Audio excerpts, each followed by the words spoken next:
السلام علیکم ورحمۃ اللہ وبرکاتہ۔ سامعین، آج الحمدللہ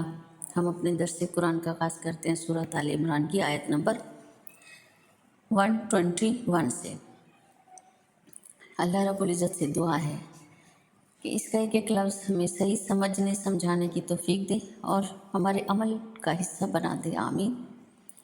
نحمدہ و نصلی علی رسولہ الکریم، اما بعد، فاعوذ باللہ من الشیطان الرجیم، بسم اللہ الرحمن الرحیم۔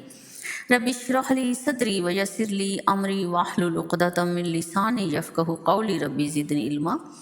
ربی یسر ولا تعسر وتمم بالخیر وبک نستعین، آمین اللہم آمین۔ وَإِذْ غَدَوْتَ مِنْ أَهْلِكَ تُبَوِّئُ الْمُؤْمِنِينَ مَقَاعِدَ لِلْقِتَالِ وَاللَّهُ سَمِيعٌ عَلِيمٌ۔ وَإِذْ غَدَوْتَ، اور جب صبح کو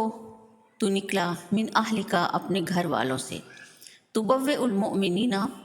جگہ دیتا تھا مسلمانوں کو، مقاعد للقتال مقامات پر واسطے لڑائی کے، واللہ سمیع علیم، اور اللہ سب کچھ سنتا اور جانتا ہے۔ اس آیت مبارکہ میں غزوہ احد پر اللہ رب العزت نے تبصرہ فرمایا ہے۔ اس پر کو جاننے سے پہلے اس کے پہلی والی آیت کو دیکھتے ہیں کہ وہاں اللہ رب العزت نے فرمایا تھا وَإِن تَصْبِرُوا وَتَتَّقُوا لَا يَضُرُّكُمْ كَيْدُهُمْ شَيْئًا، اور اگر تم صبر کرو گے اور تقوی کرو گے، نہیں تکلیف دیں گے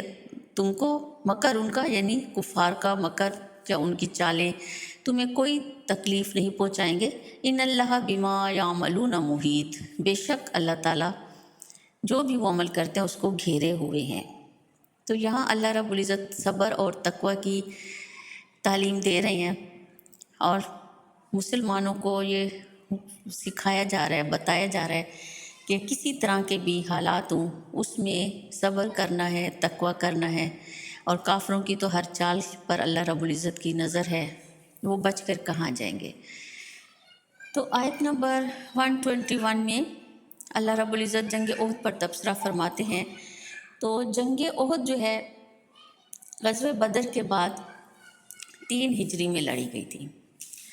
غزوہ بدر مسلمانوں کا پہلا غزوہ تھا جو 2 ہجری میں لڑا۔ اس میں کم تعداد کے باوجود اللہ رب العزت نے مسلمانوں کو فتح دی، اور اس میں کفار کے تقریباً 70 لوگ مارے گئے تھے اور 70 کے قریب ان کے قیدی بنائے گئے تھے، جس میں ان کے بڑے بڑے رئیس اور بڑے بڑے سردار شامل تھے۔ اپنے ان عزیز و اقارب کا جو غزوہ بدر میں مارے گئے تھے اس کا بدلہ لینے کے لیے کفار مکہ نے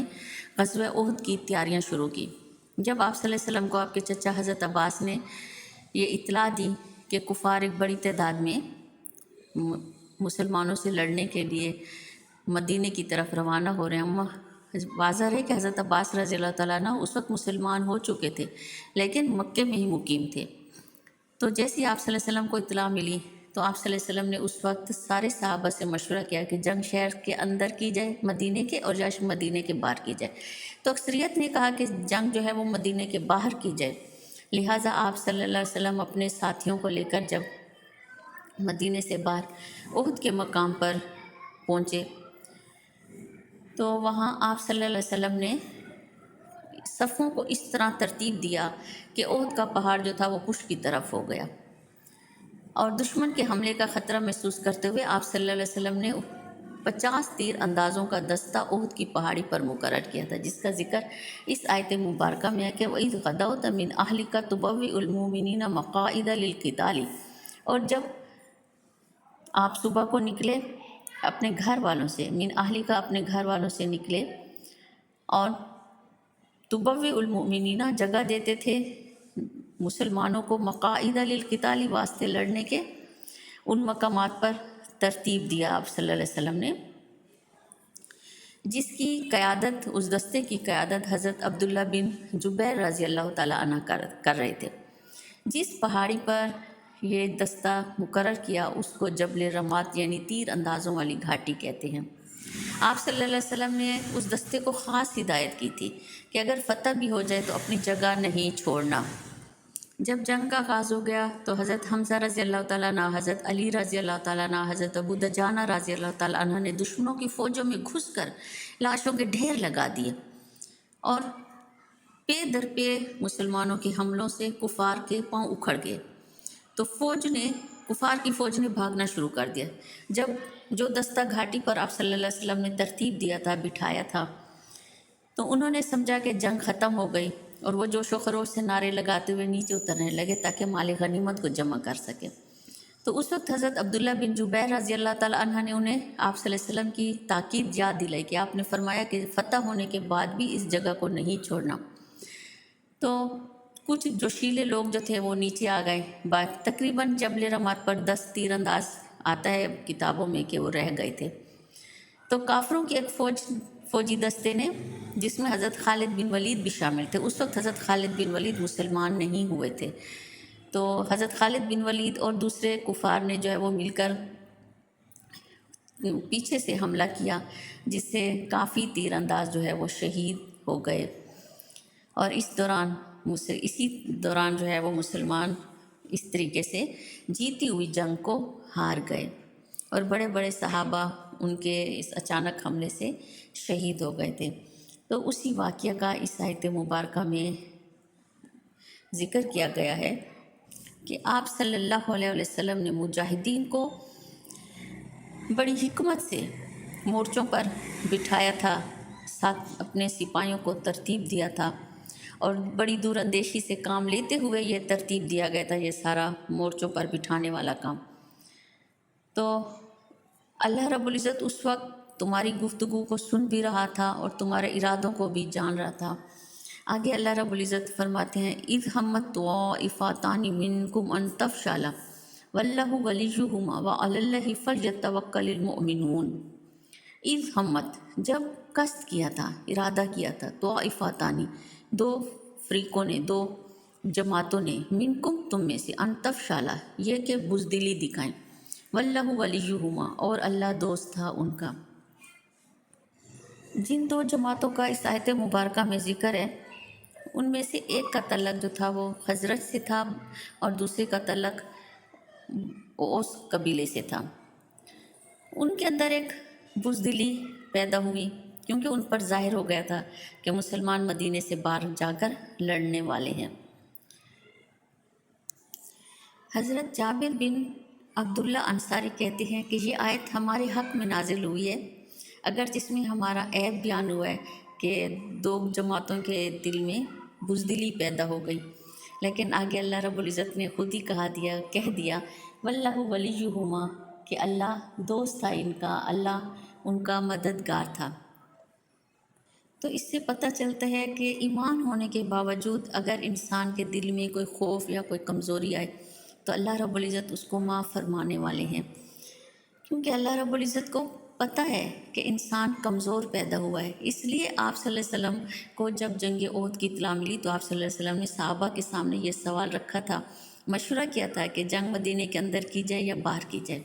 تو اکثریت نے کہا کہ باہر کی جائے، تو آپ نے ان کی رائے کو اہمیت دی اور مدینے سے باہر جا کر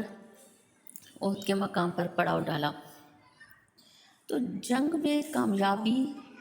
مومنوں کی تدبیروں سے نہیں ہوتی، بلکہ سامعین، جنگ میں کامیابی تو اللہ کی مدد سے ہوتی ہے۔ اس لیے اللہ رب العزت نے اس کمزوری کا علاج بھی خود بتا دیا، وَعَلَى اللَّهِ فَلْيَتَوَكَّلِ الْمُؤْمِنُونَ، اور مومنوں کو اللہ ہی پر بھروسہ کرنا چاہیے، جس طرح کے بھی حالات ہوں اللہ پر بھروسہ کرنا چاہیے۔ پہلے خود اللہ رب العزت نے فرمایا کہ وَإِن تَصْبِرُوا وَتَتَّقُوا، اور اگر تم صبر کرو اور پرہیزگاری کرو، تقوی کرو، لا یضرکم کیدہم شیئا، نہیں تکلیف دیں گے تمہیں مخالفین کا مکر، ان کا فریب تمہیں کوئی نقصان نہیں پہنچا سکے گا۔ تو وہ یہ بات اس آیت مبارکہ میں اللہ رب العزت نے مزید کلیئر بتا دی کہ مومنوں کو چاہیے کہ اللہ پر ہر حالت میں بھروسہ رکھیں، ہر حالت میں اللہ سے ہی مدد مانگیں۔ اگر انسان ہونے کے ناطے ان کے اندر کوئی کمزور جذبات آ بھی گئے ہیں، بزدلی ان کے اندر پیدا ہو بھی گئی ہے، تو اس کو اپنے اوپر حاوی نہیں کرنا، بلکہ اپنے ارادے بلند رکھنے ہیں، اپنی ایمانی طاقت کو اللہ سے ڈرتے ہوئے مزید تقویت دینی ہے، اور اللہ سے مدد مانگنی ہے کہ اللہ ہی تو تمہارا مددگار ہے، اللہ ہی تو تمہارا دوست ہے۔ عام طور پر انسان اپنی کمزوریوں کو جانتا بھی ہے لیکن ماننا نہیں چاہتا، کہ ماننا نہیں چاہتا، لیکن اللہ تعالیٰ بعض دفعہ انسان کو بتاتے ہیں کہ تم کمزور ہو۔ ایمان کے باوجود اگر تمہارے اندر کمزوری آ رہی ہے تو ان معاملات سے گھبرانا نہیں ہے، ان معاملات کو اللہ کے حوالے کرنا ہے، اللہ کے سامنے اعتراف کرنا ہے کہ یا رب العالمین میں ان معاملات سے نہیں نمٹ سکتا، تو میری مدد کر، تو میری مدد فرما۔ اور جب ایمان والے مسلمان اللہ پر بھروسہ کرتے ہیں، اپنی کمزوریوں کا اعتراف کر کے اپنے معاملات اللہ کے حوالے کر دیتے ہیں اور اپنی کوشش کو جاری رکھتے ہیں، تو پھر اللہ پر فیصلہ چھوڑ دیتے ہیں، تو پھر اللہ ہی ان کے لیے کافی ہو جاتا ہے اور اللہ کی نظر رحمت ان پر ہو جاتی ہے۔